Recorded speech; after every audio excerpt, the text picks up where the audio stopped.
স্বরধ্বনির শ্রেণীবিভাগ দ্বিতীয় পর্বে দেখব আমরা উচ্চারণ বৈচিত্র্যগত শ্রেণীবিভাগ। এখানে গুরুত্বপূর্ণ বিষয় হচ্ছে জিহ্বার অবস্থান, মুখগহ্বরের শূন্যতার পরিমাণ এবং ওষ্ঠের আকৃতিগত। জিহ্বার অবস্থান অনুযায়ী পশ্চাৎ, সম্মুখ, কেন্দ্রীয়, উচ্চ, নিম্নমধ্য, উচ্চমধ্য এবং নিম্নমধ্য স্বরধ্বনি। সম্মুখ স্বরধ্বনি, যে স্বরধ্বনি উচ্চারণের সময় আমাদের জিহ্বার সামনের দিকে এগিয়ে আসে সেই স্বরধ্বনিকে সম্মুখ স্বরধ্বনি বলে। যেমন ই, এ, এ। পশ্চাৎ স্বরধ্বনি, যে স্বরধ্বনি উচ্চারণের সময় জিহ্বা পিছনের দিকে গুটিয়ে যায় সেটা পশ্চাৎ স্বরধ্বনি। অ, উ, ও, এই তিনটি হচ্ছে পশ্চাৎ স্বরধ্বনি।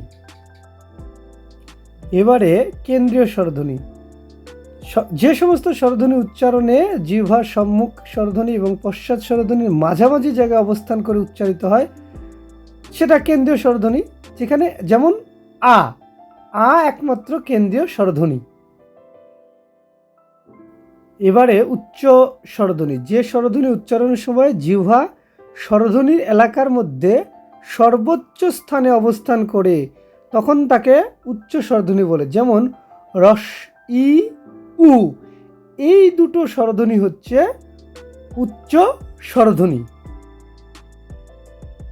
নিম্ন স্বরধ্বনি, যে স্বরধ্বনি উচ্চারণের সময় জিহ্বা একদম নিচের দিকে নামিয়ে উচ্চারণ করা হয় তা নিম্ন স্বরধ্বনি।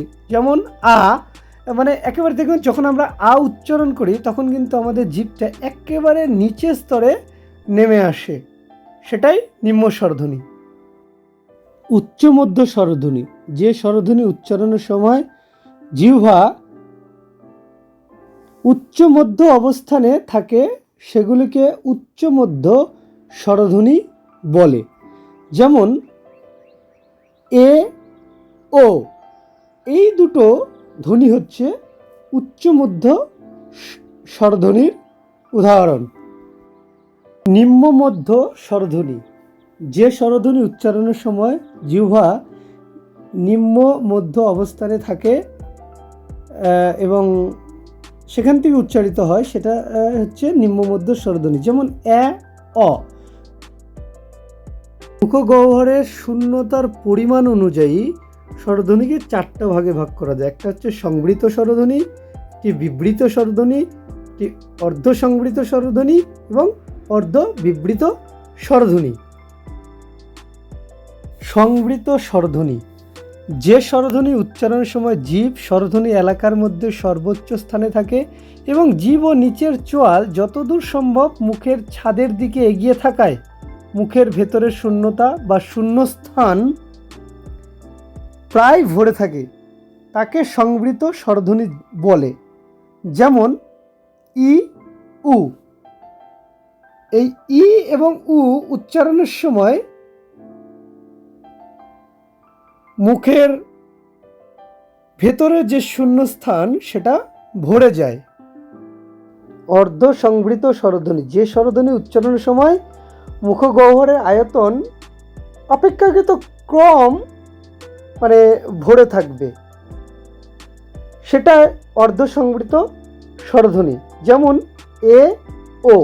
এই এ এবং ও উচ্চারণের ক্ষেত্রে ই এবং উ উচ্চারণ ক্ষেত্রে যতটা মুখ ভরে ছিল ততটা কিন্তু মুখ ভরে না, একটু খোলা, সেই জন্য এটা অর্ধ সংবৃত স্বরধ্বনি।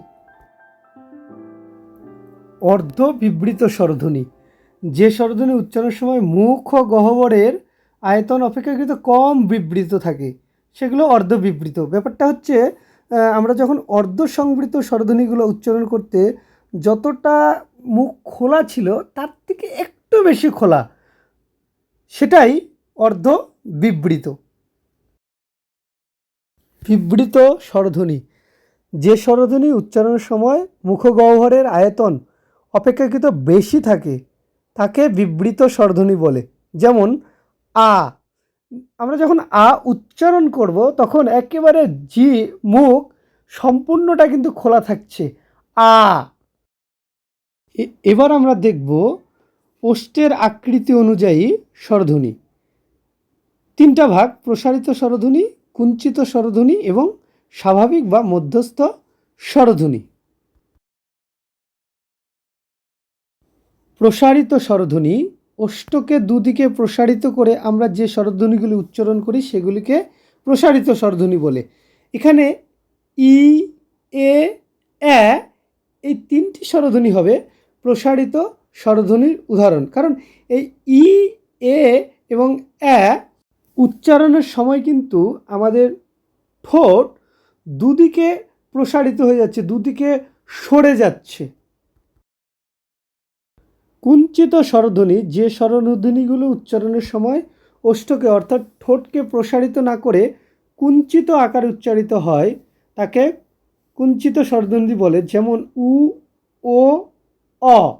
অর্থাৎ এই তিনটি ধ্বনি উচ্চারণের সময় আমরা ঠোঁটটাকে কিন্তু অনেকাংশে গোল করি। যেমন প্রসারিতের ক্ষেত্রে আমরা দুদিকে ছড়িয়ে দিয়েছিলাম, এক্ষেত্রে কিন্তু ঠোঁটগুলোকে আমরা অনেকটা গোল করে উচ্চারণ করি। স্বাভাবিক বা মধ্যস্থ স্বরধ্বনি, কোনো কোনো স্বরধ্বনি উচ্চারণের সময় ওষ্ঠ প্রসারিত হয় না, আবার কুঞ্চিতও হয় না, স্বাভাবিক অবস্থানে থাকে। সেই স্বরধ্বনিকে স্বাভাবিক বা মধ্যস্থ স্বরধ্বনি বলে।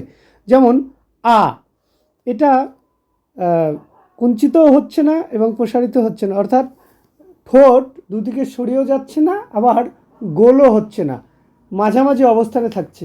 আ। আপনারা দেখতে পাচ্ছেন একটি চিত্র, ডায়াগ্রাম। এর মধ্যে দিয়ে উচ্চ মধ্য, নিম্ন মধ্য, নিম্ন সমস্তটাই আপনারা সেটা দেখতে পাচ্ছেন।